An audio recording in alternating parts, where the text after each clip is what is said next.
사랑 여러분, 최악의 상태 압니까? 최악의 상태. 최악의 상태란 어떤 상태를 최악의 상태라고 하는 걸까요? 죽음 아니겠습니까? 죽음. 죽음보다 절망적인 상태가 없잖아요. 세상 사람들의 죽음은 곧 절망을 의미합니다. 다 끝났으니까요. 이제 모든 분이 다 다쳤으니까요. 이제 더 이상 아무것도 못하니까요. 근데 그분들이 잘 몰라서 그렇지, 진짜 절망은 그런 게 아니에요. 진짜 절망은 죽음 후에 그들을 기다리고 있습니다. 진짜 절망, 완전한 절망은 뭔가? 심판입니다. 형벌입니다. 지옥입니다. 이걸 모르면 교회를 아무리 오래 다녀도 신자가 아닌 거죠. 이걸 모르면 지옥을 면할 수가 없습니다. 지옥은요, 영원한 형벌을 받는 데입니다. 영원한 고통을 받는 데입니다. 영원한 슬픔이 지옥에 있습니다.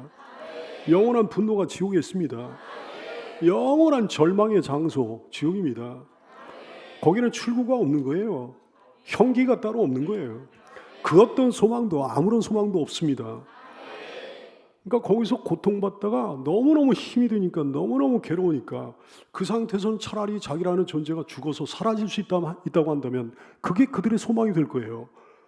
그게 그들의 가장 좋은 소망이 될 거예요. 근데 그 소망은 결코 이루어지지 않는 거죠.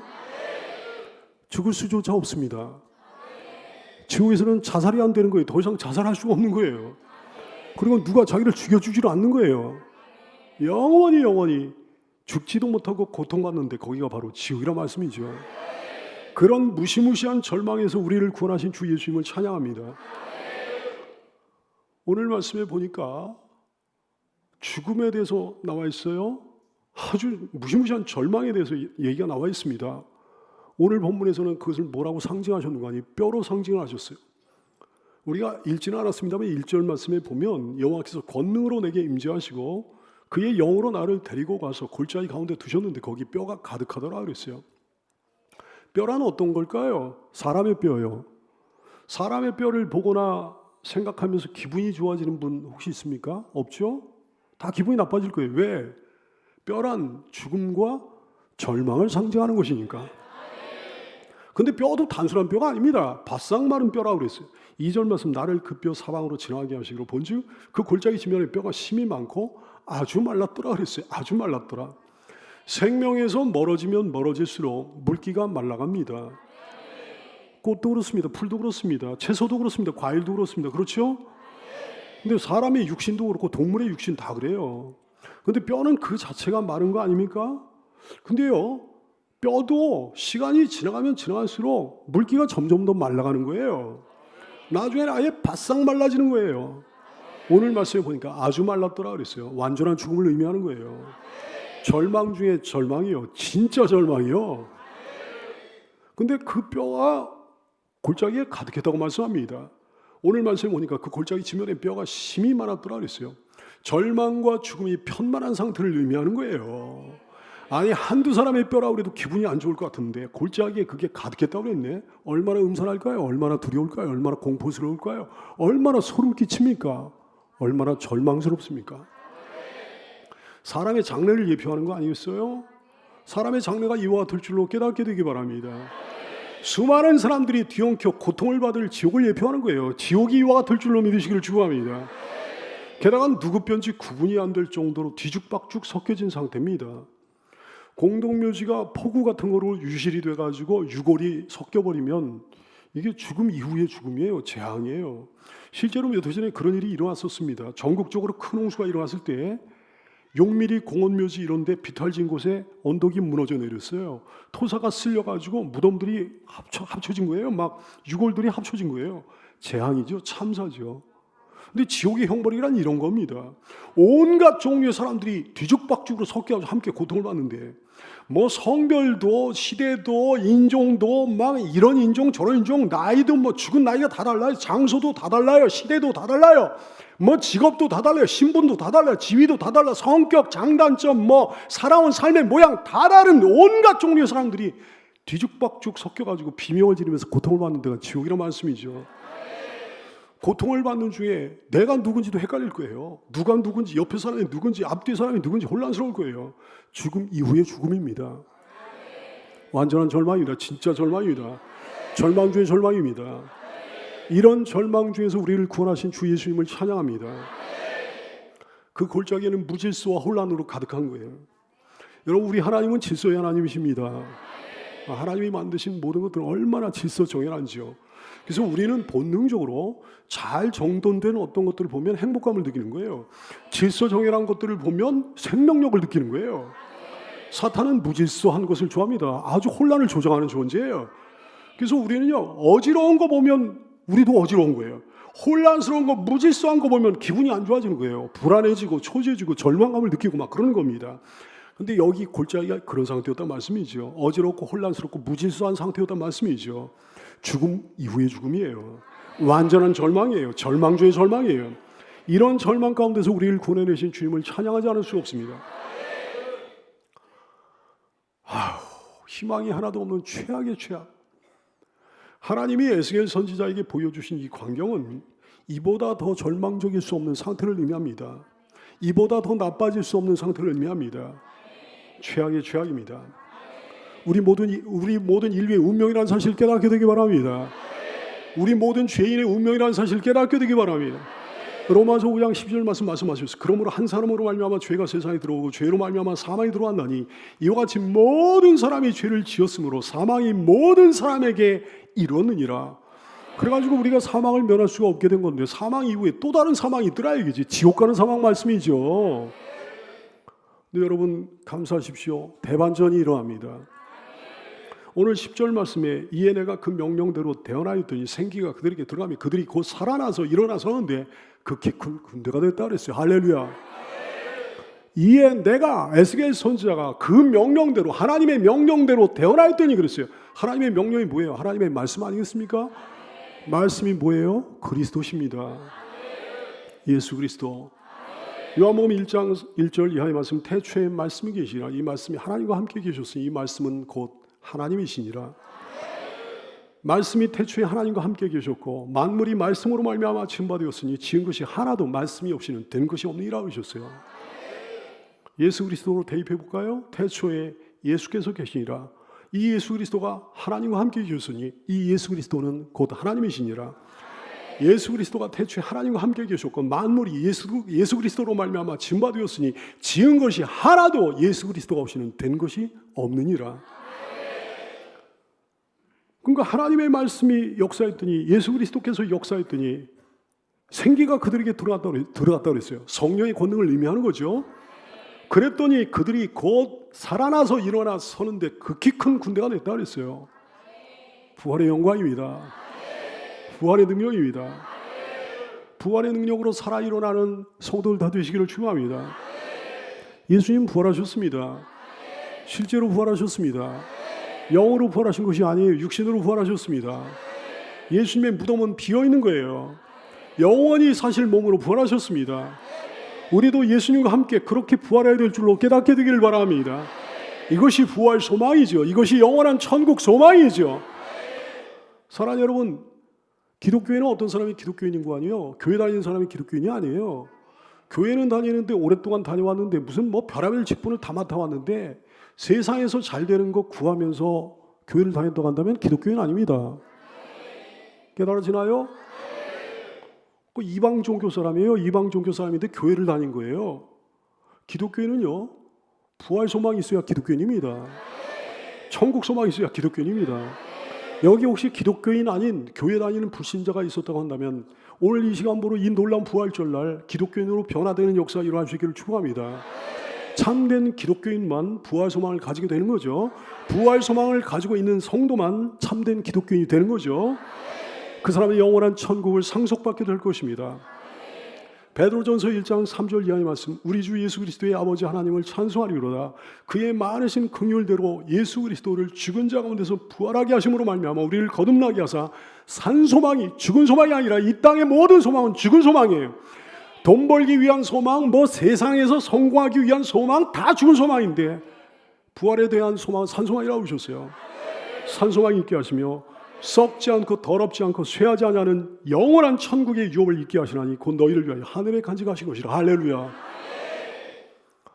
사랑하는 여러분, 이 죽었던 모든 것들이 예수님으로 살아 일어났잖아요.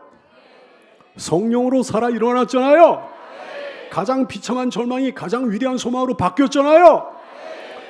사랑하는 여러분, 여러분도 부활 소망으로 뜨거워지게 되기를 축복합니다. 부활 소망으로 살아 일어나게 되기를 축복합니다. 영원한 천국을 유업으로 상속받는 신자가 될 줄로 믿습니다.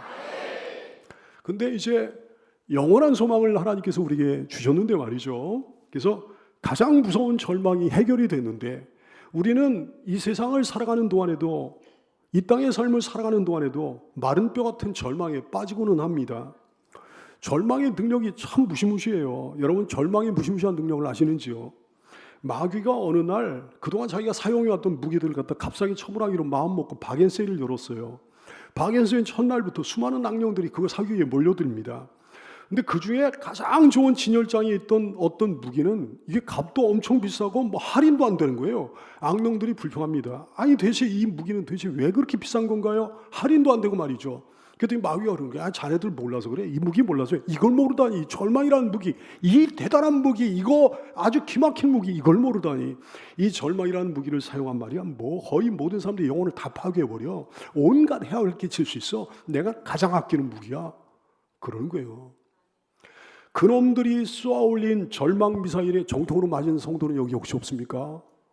지금 정통으로 맞아버린 분이 여기 혹시 없습니까? 지금 이 시대 말이죠. 절망의 재료가 얼마나 많은지 도처에 사방에 널려 있어요. 마귀의 가장 강력한 무기인 절망의 재료가 오늘날 우리 사회에 도처에 널려 있습니다. 그래가지고 이걸 동원해가지고 이 절망을 만들어내가지고 이 마귀가 이걸 동원해가지고 또 절망을 만들어내고 막 난리도 아니에요. 정치에도 많습니다. 경제에도 많아요. 사회에도 많아요. 온갖 종교에 절망의 재료가 얼마나 많은지. 인간관계도 절망의 재료가 널려 있어요. 어떤 가정들마다 절망의 재료가 널려 있어요. 개인의 삶 속에서 여러 가지 고난을 통해가지고 이 마귀가 절망의 재료를 수없이 많이 마련합니다. 그것들을 요리해가지고 절망 미사일을 제작하는 거지. 여러분 사방 둘러보세요. 얼마나 근심스럽습니까? 얼마나 한심스럽습니까? 얼마나 절망이 됩니까? 조금만 살아보면 답이 나오잖아요. 살면 살수록 힘든 일이 얼마나 많은지, 낙심되는 일이 얼마나 많은지. 이 상황과 똑같은 거예요. 에스겔 37장 22절 말씀. 나를 급여 사방으로 지나가게 하시고 본즉 골짜기 지면에 뼈가 심이 많고 아주 말랐더라 그랬어요. 절망을 전혀 경험하지 않는 사람은 전혀 없는 줄로 믿으시기 바랍니다. 절망을 절대로 경험하지 않는 사람은 절대로 없는 줄로 깨닫기 바랍니다. 절망이라는 하고는 이놈의 징그러운 바이러스가 말이죠. 그리스도인이라고 해서 피해가지 않는다 얘기. 심지어는 목사라고 해서 피해가는 것도 아니에요. 틈만 나면 사정없이 침투하는 거예요. 가장 위대한 설교자 중 한 분이었던 스펄전 목사님이 회중 앞에서 이런 고백을 합니다. 나는 때때로 너무나 깊은 절망과 두려움 속에 빠지곤 합니다. 여러분만큼은 제발 나와 같은 극한 상태에 처하는 일이 없게 되기를 바랍니다. 그랬어요. 여기는 이 종은 그 정도는 아닌 것 같은데 그래도 뭐 이 정도 낙심하는 일이 있단 말씀이죠. 요즘 우리 교회에서 핫한 믿음의 용사가 있잖아요. 누굽니까? 다윗 아니에요? 다윗도 절망에 빠진 적이 여러 번 있었습니다. 전하의 위대한 믿음의 용장이었던 다윗조차도 말이죠. 시편 6편 5절 이하의 말씀. 사망 중에서는 주를 기억하는 일이 없사오니 스월에서 주께 감사할 자 누구리이까? 내가 탄식함으로 피곤하여 밤마다 눈물로 내 침상을 띄우며 내 요를 적신하이다. 내 눈이 근심으로 말미암아 쇠하며 내 모든 대적으로 말미암아 어두워졌나이다. 다윗의 절망이 느껴지시죠? 여러분 모두 알다시피 예수님의 수제자였던 베드로도 절망한 적이 있었습니다. 대사도 바울도 절망한 적이 있었습니다. 로마서 7장 21절 이하의 말씀. 그러므로 내가 한 법을 깨달았노니 그 선을 행하기 원하는 나에게 악이 함께 있는 것이로다. 내 속사람으로 하나님의 법을 즐거워하되 내 지체 속에서 한 다른 법이 내 마음의 법과 싸워 내 지체 속에는 죄의 법으로 나를 사로잡아 오는 것을 보는도다. 오라 나는 곤고한 사람이로다. 이 사망의 몸에서 누가 나를 건져내려 하겠어요. 구약시대에 가장 위대한 선지자였던 한 사람이었던 엘리야 선지자도 절망주에 빠진 적이 있었습니다. 여러분 그분들도 그랬다면 우리 가운데 이런저런 일 때문에 절망해 보지 않은 사람들이 과연 있겠습니까? 과연 있겠느냐 얘기예요. 자, 그렇다면 우리의 미래는 어떻게 되는 걸까요? 절망의 이유도 얼마나 다양한지. 악한 세상 때문에 절망하고요. 이런저런 작은 크고 작은 고난 때문에 절망하고 자기 무능력과 한계를 느끼면서 절망하고요. 나쁜 습관과 죄 때문에 절망하고 인간관계 때문에 절망하고 가족 중에 누구 때문에 절망하고요. 경제 문제로 절망하고 질병 문제로 절망하고 나는 이것들과 전혀 상관없는 사람입니다라고 자신할 수 있는 사람이 누가 있겠습니까? 우리가 과연 이 모든 것들을 이겨낼 수 있는 걸까요? 그 어떤 상황보다도 그 어떤 상태보다도 훨씬 더 심각한 것이 마음이에요. 마음이 가장 큰 문제예요. 이놈의 마음속이라는 공포, 두려움, 근심, 불안, 절망 말이죠. 어느 무더운 여름날이었습니다. 한 청년이 더위에 지쳐가 헐떡거리는 거예요. 그때 눈앞에 커다란 냉동실이 눈에 띄는 거예요. 아우, 이 냉동실 얼마나 시원할까. 청년은 무심코 냉동실 문을 열고 거기 진입합니다. 그때 철컥하고 냉동실 문이 닫혀버리는 거예요. 안에서는 도무지 열 수가 없는 거예요. 아무리 문을 두들겨도 소용이 없는 거예요. 이 청년은 절망에 사로잡혔어요. 볼펜과 메모지를 이용해가지고 벌벌 떨면서 심정을 적어합니다. 절망이다. 이제 도저히 살아갈 방법이 없다. 죽음의 그림자가 나를 덮쳐온다. 너무 춥다. 너무 춥다. 점점 추워진다. 내 몸은 점점 얼어가고 있다. 이틀 후에 사람들이 냉동실에서 숨진 이 청년의 시체를 발견했는데요. 근데 이 냉동실이 놀랍게도 며칠 동안 작동이 안 된 상태. 실내 온도가 사람에게 가장 적합한 온도 15도예요. 산소도 충분한 상태. 그럼에도 불구하고 이 청년이 얼어 죽었어요. 몸을 잔뜩 움츠린 채 싸늘한 시신이 되어 있는 거예요. 사랑하는 여러분, 마음이 가장 큰 문제입니다. 이놈의 절망이라는 이름의 독약 말이죠. 절망은요, 아무것도 아닌 썩은 새끼줄조차, 썩은 새끼줄, 이 손으로 이렇게 하면 끊어질 썩을 새끼줄조차 독사로 착각하게 만들어 사람을 떨게 만드는 거예요. 여러분의 마음은 어떤지요? 절망보다도 때로는 더 사람을 괴롭게 하는 게 있으니 이것이 희망 고문입니다.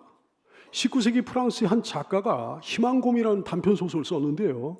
이 소설의 내용이 다음과 같습니다. 고리대금업 죄목으로 감옥에 갇힌 유대인 랍비의 이야기예요.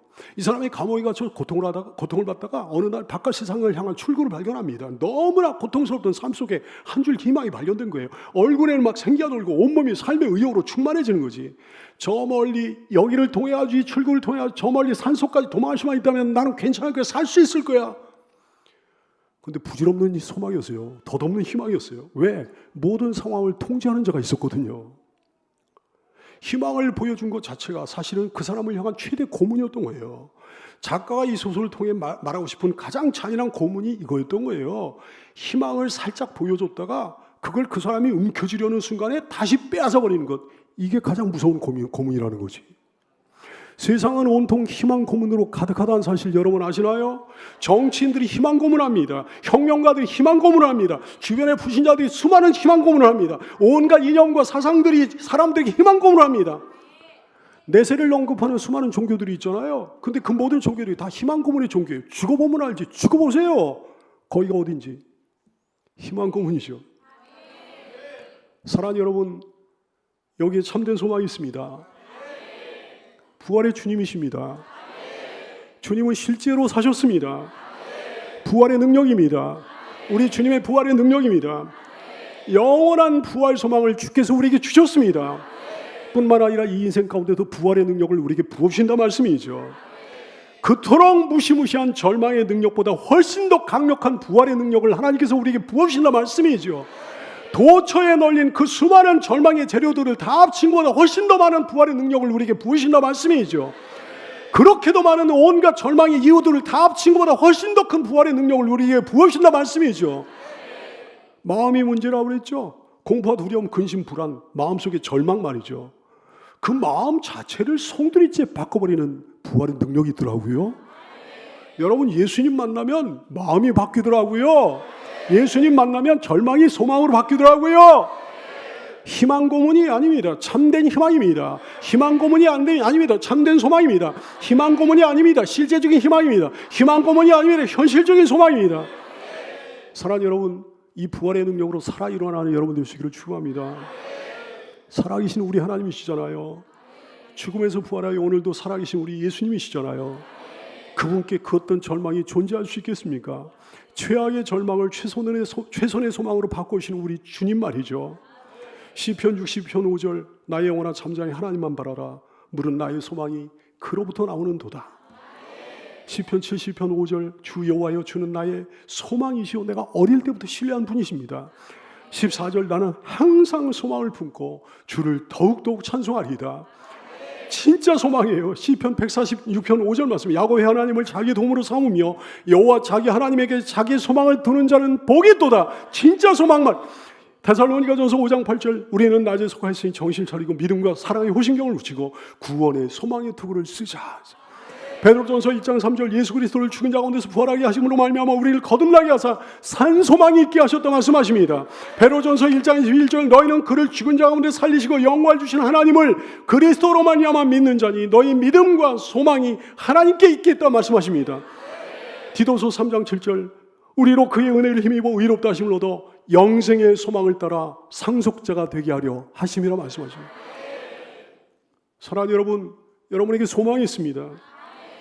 그 어떤 절망도 넘어뜨리게 하지 못할 위대한 소망이 있습니다. 부활의 소망이 있습니다. 부활의 능력이 있습니다. 부활의 소망으로 부활의 능력으로 살아 일어나는 성도 되시기를 축원합니다. 인간의 절망은 하나님의 소망의 시작이에요. 왜요? 인간이라는 존재가 절망하지 않고서는 도무지 하나님을 온전히 의지하지 않으니까, 절망하지 않고서는 하나님을 온전히 바라보지 않으니까. 그러므로 하나님은 바로 그때부터 시작하시는 거예요. 다시 한번 말씀드립니다. 인간의 절망은 예수님 주시는 소망의 시작입니다.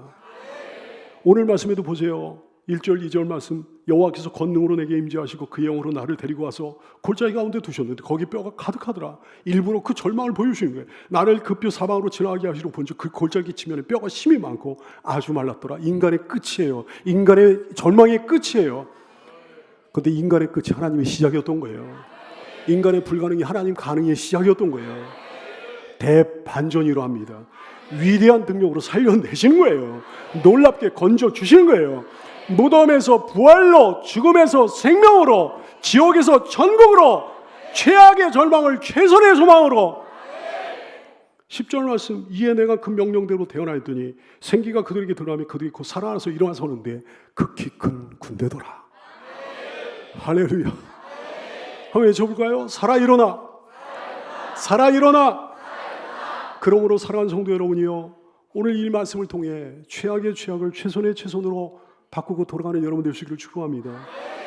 최악의 절망을 최선의 소망으로 바꾸어야 되길 바라고, 최악의 죽음을 최선의 생명으로 바꾸는 성도가 되시기를 축복합니다. 다시 한번 외쳐볼까요? 살아 일어나. 사랑하는 여러분, 오늘 주께서 마른 뼈들을 살려내시는 그 과정을 가만히 보면 아주 중요한 점이 발견됩니다. 먼저요, 소리가 나고 움직였습니다. 7절 말씀 이에 내가 명령을 따라 대언하니, 대언할 때 소리가 나고 움직이며 그랬어요. 소리가 나고 움직이며. 마른 뼈들만 가득했을 때는 아무 소리도 없었습니다. 아무 움직임이 없었습니다. 그래요, 죽음과 절망은 소리가 없습니다. 조용합니다. 여러분 혹시 조용한 거 좋아하시나요? 조용한 거? 그럼 어디로 가면 되는 거 아니에요? 공동묘지 찾아가면 돼요. 거기만큼 조용한 데가 없어요. 아무 움직임도 없고 아무 소리도 없고 말이죠. 생명은 소리가 있습니다. 생명은 움직이는 거예요. 소망은 소리가 있는 거예요. 소망은 움직이는 거예요. 여러분 공동묘지 가면 소리도 없고 움직임도 없는데 유치원 같은 데 가보라고요. 어린이집 같은 데 가보라고요. 시끌벅적하지 않습니까? 움직임이 요란하잖아요. 애들은 생명력이 넘치니까 움직임이 요란하잖아요. 죽은 교회가 있고 살아있는 교회가 있는 거예요. 여러분 살아나려면 기도 소리가 나야 되는 겁니다. 찬송 소리가 나야 되는 겁니다. 기쁨의 소리가 나야 되는 겁니다. 아멘 소리가 나야 되는 겁니다. 행복한 웃음 소리가 나야 되는 겁니다. 감사의 소리가 나야 되는 거예요. 전도하는 소리가 나야 되는 거예요. 복음 증거하는 소리가 나야 되는 거예요. 예배도 생명이 넘치는 예배일수록 역동적이고 활력이 넘치는 거죠. 생명력이 없는 예배일수록 조용한 거죠. 여러분 움직임이 많아야 되는 거예요. 봉사하는 움직임이 여러분에게 있게 되기를 원하고, 여러분 살아있는 분들임으로 섬기는 움직임이 여러분에게 있게 되기를 원하고, 복음을 전하러 산을 넘는 발걸음이 여러분의 것이 되기를 축원합니다. 이사야 52장 7절 말씀 가만히 있지 못하는 거예요. 생명이 있으니까 말이죠. 좋은 소식을 전하며 평화를 공포하며 복된 좋은 소식을 가져오며 구원을 공포하며 시온을 향하여 이르기를 네 하나님이 통치하신다는 복음을 증하는 자의 산을 넘는 발이 얼마나 역동적입니까? 어찌 그리 아름다운가. 사도행전 1장 8절 말씀 오직 성령이 너희에게 임하시면 너희가 살아 일어나 너희가 권능을 받고 살아 일어나. 가만히 있질 못하고 살아 일어나. 예루살렘과 온 유대와 사마리아와 땅 끝까지 이르러 내 증인이 되리라. 이게 좋을까요? 살아 일어나. 사랑 여러분, 살아 일어나 소리 나고 움직이는 신앙으로 변화되시기를 축복합니다. 살아 일어나 역동적인 신앙으로 충만케 되기를. 살아 일어나 움직이는 성도가 될 수 있기를. 살아 일어나 소리를 내는 성도가 될 수 있기를 축복합니다. 이게 살아나려니까 이 뼈 저 뼈가 들어맞아가지고 뼈들이 서로 연결됐다 그랬어요. 7절 말씀, 이 뼈 저 뼈가 들어맞아 뼈들이 서로 연결되더라. 살아있는 사람은 모든 게 연결되어 있습니다. 사람의 몸은 유기체 아닙니까? 건강한 사람일수록 잘 연결되어 있어요. 강하게 연결되어 있어요. 관절도 잘 연결되어 있고 장기도 잘 연결되어 있고 혈관도 잘 연결되어 있고 근육도 잘 연결되어 있는 거예요. 근데 나이가 들면서 혹은 건강이 나빠지면서 모든 것이 느슨해집니다. 관절의 연결고리가 느슨해져요. 근육의 연결고리가 느슨해져요. 장기의 연결고리가 느슨해져요. 혈관의 연결고리가 느슨해지는 거예요. 죽으면 어떻게 돼요? 그것들이 다 흩어져 버리는 거지. 죽은 지 오래될수록 완전히 흩어져 버리는 거예요. 모든 공동체가 다 그렇다는 사실을 깨닫게 되기를 바랍니다. 교회도 그래요. 살아있는 교회는 강하게 연결되어 있는 겁니다. 죽어있는 교회는 흩어져 있는 거예요. 여러분의 가정도 마찬가지예요. 가정이 살아있으면 강하게 연결되어 있는 거예요. 연결고리가 흩어진 가정은 죽은 가정이죠. 여러분의 모든 공동체가 다 그러하다는 사실을 깨닫게 되기 바랍니다.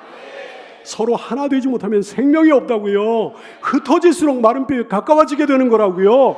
내 마른 뼈들이 살아나면서 어떤 역사가 일어나는 거니? 흩어진 뼈들이 서로 연결되는 역사가 일어나지 않습니다. 부흥하는 교회일수록 흩어져있던 모든 것들이 강하게 연결되는 역사가 일어나게 된다는 말씀. 행복한 가정일수록 하나로 연결되는 역사가 일어난다는 말씀이죠.